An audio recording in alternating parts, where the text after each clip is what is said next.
On a cool spring morning, April 12th, 2021, in Ridersville, a small town lost among the hills and forests, an event occurred that turned the lives of its residents upside down. 22-year-old Victoria Edwards disappeared into thin air like the morning fog. She worked as a manager at a local cafe and dreamed of opening her own business until her dreams were destroyed overnight. Victoria went for a morning jog at 5 in the morning. The morning light was just beginning to break through the trees, and her route passed by a quiet park where she often trained. Having received a wave of adrenaline, she did not suspect that this morning would end fatally for her.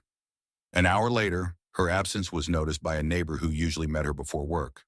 Having called the cafe, she found out that Victoria had not come. At first, her friends thought that she was just running late, but by morning, anxiety had already spread throughout the city. When Vika could not be found, her friends contacted the police. The case was assigned to Detective Raymond Cross, an experienced police officer who had heard many stories over the decades of service. He had encountered problems with disappearances before, but this case was especially close. The investigation began with questioning witnesses. Victoria's friends said that the previous evening, she had left several strange messages in which she said that someone was following her. Friends did not pay serious attention to this at first, but now it sounded like an alarm bell. It soon became known that before Victoria disappeared, she had been in contact with a mysterious man named Aaron, who often showed up at a local bar. According to rumors, he was fickle and mysterious, and no one knew about his past. He became a key suspect, and detectives decided to conduct an interview. Aaron Matz was a figure surrounded by mystery. He was reluctant to share details of his life. Over the years, he had collected many rumors about himself in Ridersville. Minor convictions added to the shadow of his personality. His only friends were regulars at the bar who disputed every rumor about him. When detectives questioned Aaron, he easily denied any involvement. He claimed to have last seen Victoria at the bar the night before she disappeared, but he did not say what happened to her. Aaron thought it was just a coincidence, and he packed his things and left the establishment. However, detectives found his behavior suspicious. They believed his nervousness and confusion were worrisome signs. As the investigation progressed, Cross collected evidence. He began reviewing surveillance footage from a park where Victoria had been jogging. In one of the videos, he noticed something odd. A man who looked like Aaron was seen near the area where Victoria had supposedly disappeared. Along with the investigation, Victoria's friends began their own. They created a group on social media, using every conceivable means to draw attention to the disappearance. Each post attracted more people. Unknown people began to share their own information, and soon another suspect appeared on the horizon. This man, Mark Sanders, was an acquaintance of Victoria. He worked with his girlfriend at a local pharmacy and often drove her home. When friends noticed his close relationship with Victoria, they decided that he needed to be questioned. He could have a lot to learn. The detectives seemed to take this as an opportunity, but Sanders gave himself a good alibi. He claimed that he was at work at the time Victoria went missing. However, his version was not so simple. It did not match the time. The police decided to analyze his phone for messages, and soon they found suspicious correspondence in which Sanders expressed his envy of Victoria and encroachment. Raymond Cross took Mark's phone number into his own hands. This led them to some interesting facts. His calls were directed somewhere in the area where an abandoned building of one of the factories was located. Grandmothers who lived nearby said that they saw cars coming and going from that area. The detectives decided to conduct a search together with the squad and went to the abandoned place. When they arrived, their eyes soon came across the wreckage, overgrown with weeds and devoid of any markers. However, inside they found several items that belonged to Victoria. They also came across old postcards and photographs of the mysterious production.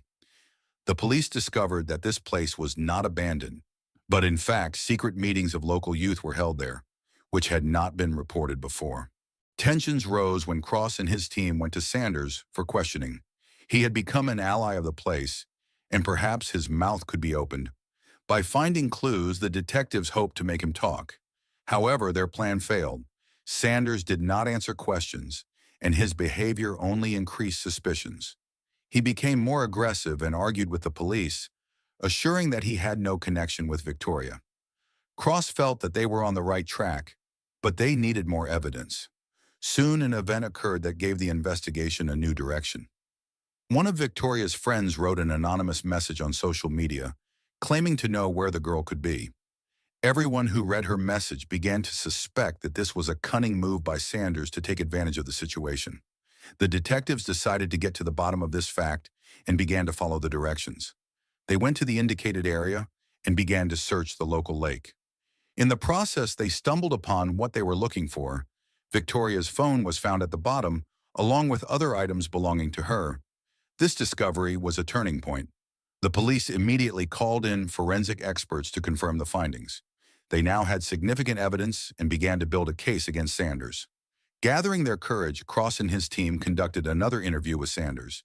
He again tried to deny his guilt, but the detectives now knew about his connection to the abandoned building and the finds at the bottom of the lake. The evidence of the mounting pressure led to Sanders losing his cool.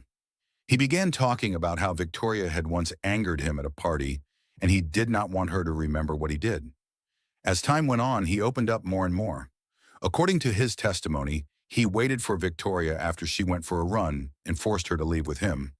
There, in that same abandoned building, a conflict occurred during which Victoria desperately defended herself. An eyewitness claimed to have heard screams when it came to the first physical contact. In a short time, Victoria disappeared from sight.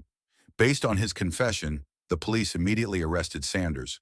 Charges of unlawful restraint and possible murder were brought in, and detectives began to continue working on preparing their cases. Panic began in the city. Residents discussed this case, which became a vivid example of how carelessness and paving the way for dark desires can consume even the best of us. Everyone began to realize the importance of their own safety and the need to be careful. The trial, which began a few months later, attracted many interested parties. The city was engulfed in rumors. Tensions were rising, and no one would stay away from these proceedings. Mark Sanders sat in the dock, his face twisted in malice, justice consuming not only his life, but the lives of many others. The prosecution's presentation of the case reflected all the terrible details, from the publications related to the internet space to the inclination of the evil parties. Details were revealed about how deception occurs, how conflicts arise, ruining lives. Memories of Victoria and her dreams changed everything around. Friends performing every step gave evidence, and everyone relived their relationships with her when it was appropriate. Despite all the suffering, Mark Sanders was found guilty of illegally holding the girl, as well as on charges of her murder. The court sentenced him. He was sentenced to 30 years in prison. Also, his name will be included in the criminal database, which will ensure control over his activities in the future and limit his opportunities. After the verdict was announced, silence reigned in the city again. Even though justice had been served, many residents realized that the trauma of Victoria's disappearance remained. It left a deep scar on the soul of everyone who knew her or listened to her story. Victoria's friends banded together to continue her legacy. They founded a foundation in her honor that would focus on women's safety. Their mission was to educate young people about the risks of using social media and dating apps. They sought to create a support group for those who had experienced violence or threats. They knew that their combined efforts could help prevent similar incidents in the future. The Victoria Edwards Foundation quickly became known in the region. Local media began to cover his work, reporting on his success in raising awareness about safety. Information workshops were created where women and young people could learn about how to protect themselves from potential threats. The foundation also organized evening escorts for women walking home late at night. Soon, other cities began to take an interest in the foundation's program, and the initiative took on a large scale. Victoria became a symbol of the fight for her rights, and her name became an important reminder of the need to pursue justice. Even though Sanders was convicted, Cross could not forget the case. He felt responsible for the lives that were affected by Victoria's disappearance. He delved deeper into personal investigations, trying to understand how a vast network of men like Sanders could exist in his city. He felt a desire to develop his work. He approached his senior colleagues with a proposal to create a special unit to combat gender-based violence, which would help identify and prevent similar cases. His initiative was enthusiastically supported, and soon significant changes in approaches to violence began to take place in Ridersville. Following the success of Victoria's Fund In the response to Cross's initiatives, the city government decided to create new laws aimed at protecting women from violence. Rules were established regarding the control of sex offenders and improving resources for victims. To demonstrate their intentions, the city began holding regular meetings with local activists and police officers to discuss safety issues and new approaches to solving them. The city government realized that when it comes to protecting its residents, it is necessary to be proactive. Safety efforts were also directed to schools, where they studied online safety and the topic of consent in relationships. Students began to discuss how to avoid potential danger and how to behave in difficult situations. Time passed. Victoria's friends continued their work, and their initiative strengthened the surrounding community. But the thought of Victoria remained with them. Every time they discussed their accomplishments, they hoped she would think about it. One day, when they were gathering to commemorate the anniversary of her disappearance, they were met with a new reality. They decided to spend time remembering Victoria as a unique person and not wanting to focus only on her problems. They threw a party at her favorite cafe, inviting everyone who knew her. Over the course of the evening, they shared memories of Victoria, her laughter, her dreams, and her values. This allowed everyone present to feel her spirit, and they realized that they could not let the past define the future.